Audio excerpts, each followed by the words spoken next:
Also wenn ich mir anschaue, ich persönlich mir anschaue, für welchen Herausforderungen unsere Gesellschaft in den nächsten Jahrzehnten steht, dann ist der Sion die Antwort auf viele dieser Herausforderungen, die wir in Zukunft haben werden.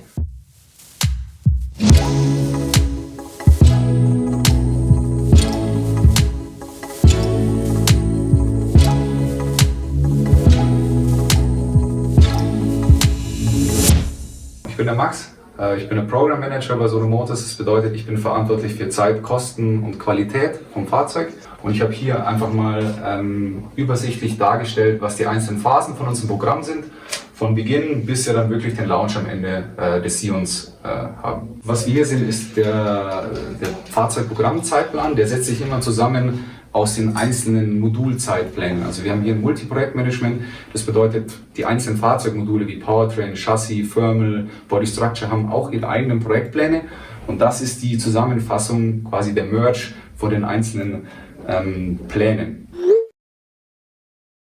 Ja, also wir sind natürlich nach wie vor ein sehr schlankes Unternehmen und man kann sich auch vorstellen, dass 100 Leute intern hier alleine auch nicht ausreichend sind, um wirklich so ein komplexes Projekt zu stemmen. Das bedeutet, wir arbeiten einfach sehr eng mit einer Vielzahl an externen Ressourcen, Engineering Service Providern, Full Service Suppliern zusammen, die unser Team mit Engineering Know-how komplementieren. Unterm Strich arbeiten über 400 Leute an dem Fahrzeugprojekt Sion im Moment.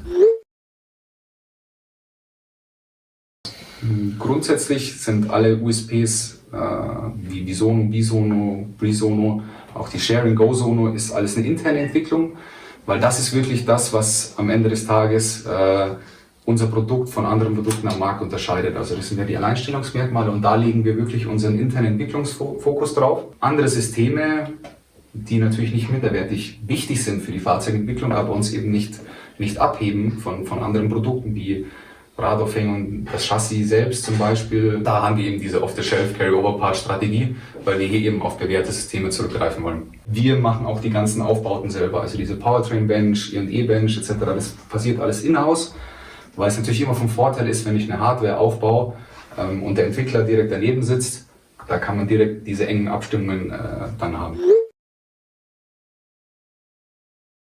Der Hauptgrund eigentlich davon ist, dass wir nur eine Variante haben. Eine Variante spart uns vor allem Zeit in der Designphase, weil wir eben nur ein Fahrzeug virtuell entwickeln müssen und auch simulieren müssen. Weiterhin spart es uns hier in der Part-Order-Phase, also wo man die Teile bestellt, die Werkzeuge baut. Und der größte Anteil ist dann später in der Testing-Phase, also wenn man die Fahrzeuge, die man zusammengebaut hat, auf dem Testgelände prüft, müssen wir natürlich nur eine Variante prüfen. Das bedeutet, wir müssen nicht 50, 60, 200 Varianten abtesten und prüfen, sondern eben nur eine. Und dadurch können wir wirklich diesen Testing-Zeitraum massiv verkürzen. Gleichzeitig haben wir die Off-the-Shelf- oder Carry-Over-Part-Strategie. Die Teile, die wir im Fahrzeug verwenden, sind so schon von den Lieferanten entwickelt und freigegeben und getestet. Oder sie sind eben schon auch in anderen Autos verbaut. Wir müssen hier eben nicht individuell auf die einzelnen Tests eingehen, sondern müssen diese Komponenten nur noch im Gesamtfahrzeug testen.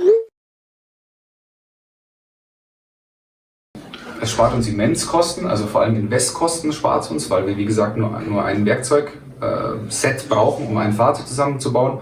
Und es folgt auch unserem ganzheitlichen Ansatz und der Vision von Sono Motors, quasi ein Auto und Sharing von Anfang an gemeinsam zu integrieren. Das bedeutet, wenn ich nur eine Variante habe und es gibt, alle Autos sehen mehr oder weniger gleich aus, dann sind die natürlich auch grundsätzlich besser dazu geeignet, damit Carsharing und Ridesharing zu betreiben. Wie jedes Projekt beginnen wir mit der Konzeptphase. Das war eben Anfang 2017. Das sehen wir hier.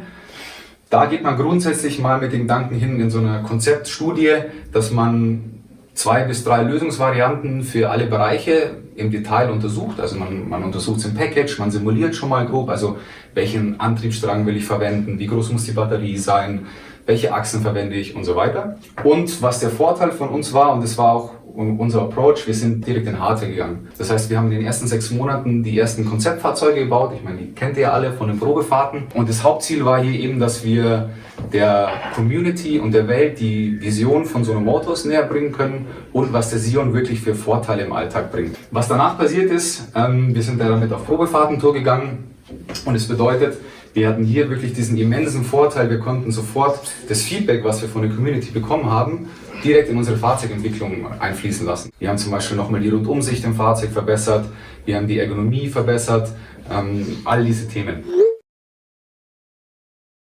Wie man sich vorstellen kann, in unserem Fahrzeug haben wir über 1000 Teile und für 1000 Teile über 100 Lieferanten zu finden, zu verhandeln, Zeitpläne abzustimmen, das ist auch ein enormer Aufwand gewesen, den wir auch erfolgreich abgeschlossen haben. Und was dann passiert ist, am Ende dieser Konzeptphase gibt es ein Konzeptrelease, das bedeutet, man mit diesem Lieferantennetzwerk und der ersten CAD- und CE-Untersuchung released man eine Lösung, die man vorher erarbeitet hat und geht dann in die Serienentwicklung. Das ist diese sogenannte Designphase. Da geht man dann wirklich ins Detail. Also da nimmt man sein Package, sein CAD und fängt an, die Details auszukonstruieren. Was in der Mitte hier noch passiert dann auch in dieser Designphase, man geht auch in den nächsten Reifegrad von seinem Fahrzeug. Wir haben am Anfang den SVC1, das Konzeptfahrzeug gesehen. In dieser Designphase baut man dann den SVC2 auf, das sogenannte Entwicklungsfahrzeug, was hauptsächlich dazu dient, den Powertrain zu kalibrieren und unsere Chassis Road Data Acquisition durchzuführen. Und natürlich baut man noch weitere Hardware auf, wie Powertrain Bench, E&E Bench und so weiter, die die Entwicklung von dem virtuellen Fahrzeug schon mit Hardware früh supporten und man direkt hier auch wieder Testergebnisse und Loops fahren kann. Also SVC steht grundsätzlich für Stage of Vehicle Construction. Zu Deutsch sind das eigentlich die einzigen Reifegrade von meinem Fahrzeug. Also das geht bis 4 in unserem Fall. Und das spiegelt eigentlich den Reifegrad, den Entwicklungsstand des Fahrzeugs wider.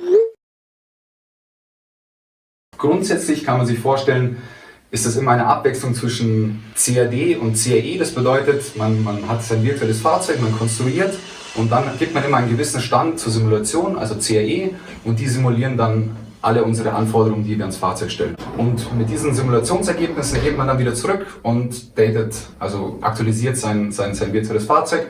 Und diese Schleifen wiederholt man dann beliebig oft, abhängig von der Komplexität und des Moduls natürlich, bis man am Ende dann zum Design Release kommt. Das bedeutet, an diesem Tag ist das Design soweit abgeschlossen und man kann in die nächste Bauphase gehen. Vielleicht ein paar Sachen allgemein zur Homologation.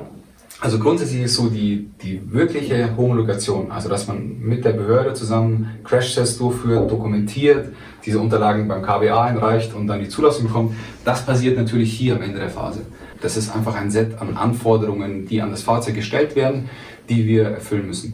Und natürlich entwickeln wir hier seit Beginn in der Konzept- und Designphase unser Fahrzeug, das es diese Anforderungen erfüllt. Das bedeutet, in der ersten Designphase haben wir eben die virtuelle Absicherung, also da machen wir die ganzen Crash-Simulationen, also da sichern wir den Crash zum Beispiel simulativ ab und kriegen hier Freigabe und würden natürlich niemals hier ein Bauteil für die nächste Bauphase freigeben, wenn wir nicht zu 100% sicher wären, dass es auch den Crash besteht am Ende des Tages. Die Homologation ist einfach die Wiederholung der ganzen Tests, die ich vorher schon berücksichtigt habe, einfach unter Aufsicht, mehr oder weniger. Die nächsten Schritte wären jetzt halt ganz konkret, dass wir noch den letzten Loop von unserer Simulation abschließen. Das bedeutet, wir sind jetzt an der nächsten Phase, wo wir den letzten Designstand noch einmal absichern durch die Simulation. Dann gibt es nochmal gegebenenfalls durch Feedback von dieser Simulation nochmal ein kurzes Update für unser virtuelles Fahrzeug und dann geht es eben in die Werkzeugbestellung. Die nächste Bauphase ist eben die Prototypen, die seriennahen Prototypen. Man geht dann eben mit diesem Design-Release in diese Part-Order, in die Bestellungsphase. Das bedeutet, da werden dann eben Werkzeuge gezeichnet, werden Werkzeuge gebaut, werden werkzeugfallende Teile gibt es dann gibt es den Divi, Design Verification, auch von den Bauteilen an sich, bis man zu dem Material Required Date kommt. Das bedeutet, es ist der Tag, an dem dann die einzelnen über 1000 Bauteile in unserem Prototype-Shop ankommen. Man baut hier schon auf einer Prototypenlinie dann Fahrzeuge auf. Das sind die nächsten beiden Bauphasen hier. Man baut zum einen Body-in-Whites auf, das sind, zu Deutsch ist es die Rohkarosserie. Warum macht man das? Weil man nicht alle Tests, die man später hier in der nächsten Phase macht, im Gesamtfahrzeug machen muss. Man kann auch einige Tests nur in einer Rohbauumgebung machen. Und mit der erfolgreichen Abschluss dieser Bauphase gehen wir dann in die Testingphase. Hier testen wir das gesamte Fahrzeug auf die Funktionalität. Das heißt, wir haben einen kompletten Testplan mit über 500 Tests, die wir in verschiedenen Umgebungen durchführen. Und hier wird dann das Fahrzeug auf Herz und Nieren geprüft. Hier finden dann auch zum ersten Mal die wirklichen physikalischen Crashtests statt, die wir hier natürlich oben in der Simulation freigegeben haben. Und mit diesem Test, wo wir auch zusammen mit einem etablierten Testing Center zusammenarbeiten, gibt es dann natürlich immer wieder nochmal eine Rückmeldung an die Entwicklung, weil vielleicht ist hier irgendwo ein Halter, muss noch umkonstruiert werden oder ein Package passt noch nicht was ganz etc. Und dann gibt es ja nochmal eine kurze Design-Update-Phase, wo man das virtuelle Fahrzeug mit den Testergebnissen aktualisiert. Und danach ist dann der sogenannte Engineering Sign-Off oder der Design Release für den Manufacturing Build. Am Ende von diesem Design Release bestellen wir wirklich die Hard Toolings, also die Stahlwerkzeuge vornehmlich, um wirklich dann den Serienaufbau zu unterstützen. Da gibt es natürlich auch wieder die gleiche Bestellungsphase, müssen auch wieder die Werkzeuge bauen etc. Abhängig von den einzelnen Lieferzeiten von diesen Werkzeugen ist natürlich dieser Design Release natürlich auch variabel, kann man sich vorstellen.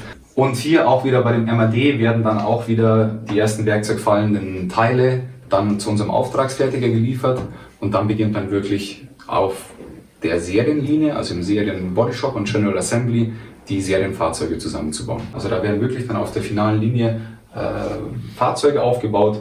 Was dann parallel noch passiert beim Lieferanten ist diese sogenannte PPAP.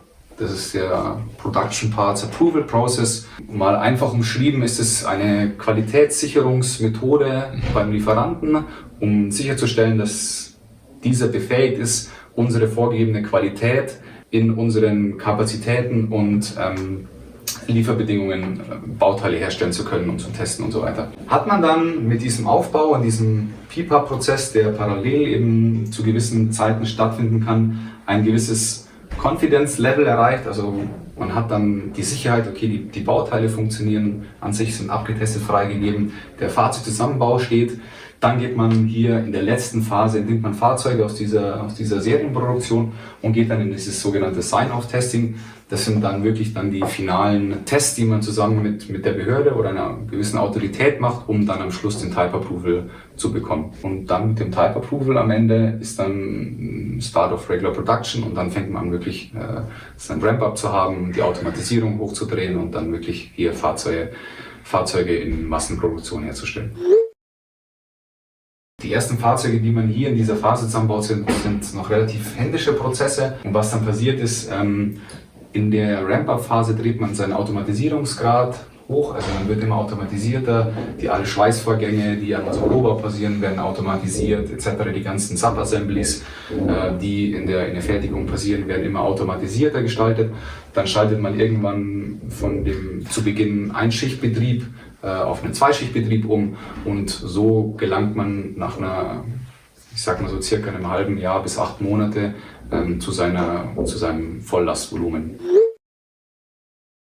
Was man grundsätzlich immer beachten muss, ein Fahrzeugprogramm ist wirklich was unendlich Komplexes und dieses Zusammenspiel, dieses Ineinandergreifen von diesen ganzen verschiedenen Systemen sicherzustellen, ist eine sehr große Herausforderung. Also das Entwicklung mit Einkauf und Manufacturing, dass das alles läuft und was man auch aufbauen muss und wir auch aufbauen mussten zu einem gewissen Teil, die ganzen Prozesse. Aber was natürlich auch zu einer großen Verzögerung hauptsächlich eigentlich geführt hat, ist diese Investitionslücke, die wir hatten, wodurch wir eben nicht in der Geschwindigkeit, in der wir geplant hatten, weiterentwickeln konnten, mussten hier ein bisschen zurückfahren, konnten keine großen Werkzeuginvestitionen tätigen und das ist eigentlich mit der Hauptgrund, warum wir hier die Verzögerung sehen jetzt. Man hat natürlich immer ein gewisses Risiko, sage ich mal so, was man in der Entwicklung hat. In jeder Fahrzeugentwicklung oder in jedem Projekt gibt es eine gewisse Risikobewertung. Und was wir hier aufzeigen wollen, ist, dass wenn gewisse Fälle eintreten, wie würde sich dann das Timing in einem sogenannten, nennen wir es gerne mal Worst Case, verschieben.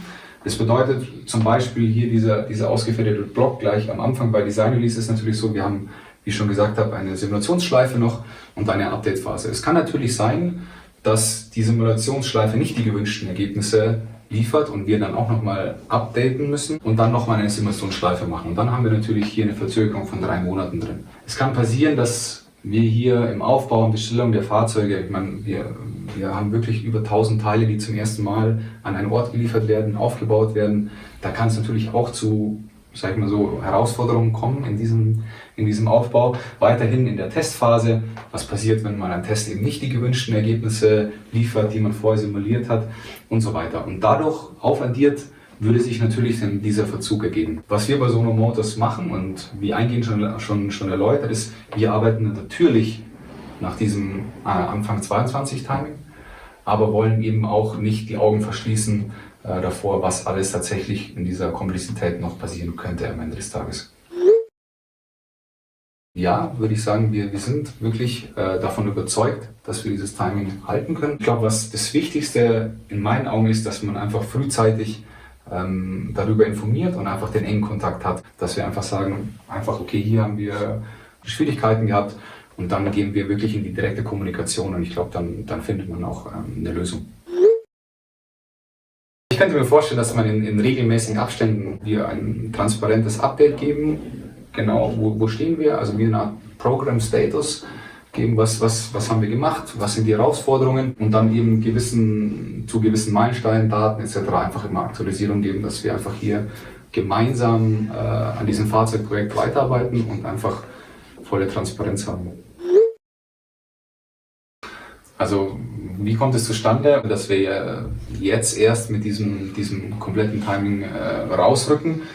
Das liegt einfach an der Finanzierungsstrategie, die wir verfolgt haben. Was man sich vorstellen kann, ist, man hat Geheimhaltungsvereinbarungen mit diesen Investoren, man ist in der Due Diligence, also in der Prüfung und so weiter. Und das verbietet einem einfach offen und transparent nach außen komplett alles darzustellen. Hat uns natürlich auch dazu geführt, dass wir eben wirklich massiv in der Entwicklung zurückfahren mussten. Also wir konnten nicht Full Speed weitermachen, so wie wir es geplant hatten. Konnten deswegen auch eben die Werkzeuge für die nächste Bauphase nicht losstoßen. Mit der neuen Finanzierungsstrategie, die wir haben, ist es uns endlich ermöglicht, so offen und transparent zu sein, wie es von Sono Motors tatsächlich gewünscht ist. Ich muss ehrlich sagen, ich bereue keine einzige Sekunde. Ich kann ehrlich sagen, ich bin noch nie keinen einzigen Tag in der Früh aufgestanden und habe mir gedacht, oh, jetzt muss ich da schon wieder hingehen in den Laden. Weil einfach, was Sono Motors ausmacht, ist einfach das Team. Die Leute, die hier arbeiten, sowas habe ich noch nie gesehen in keinem anderen Projekt. Mit dieser Hingabe, mit dieser Motivation. Alle arbeiten einfach nur nach diesem Ziel. Das ist unglaublich. Und das ist das, was mich jeden Tag motiviert, hier 12 Stunden Vollgas zu geben. Natürlich nicht 12 Stunden, das ist natürlich weniger, ist ja klar. Aber einfach hier komplett, das ist Wahnsinn. So, das ist beeindruckend.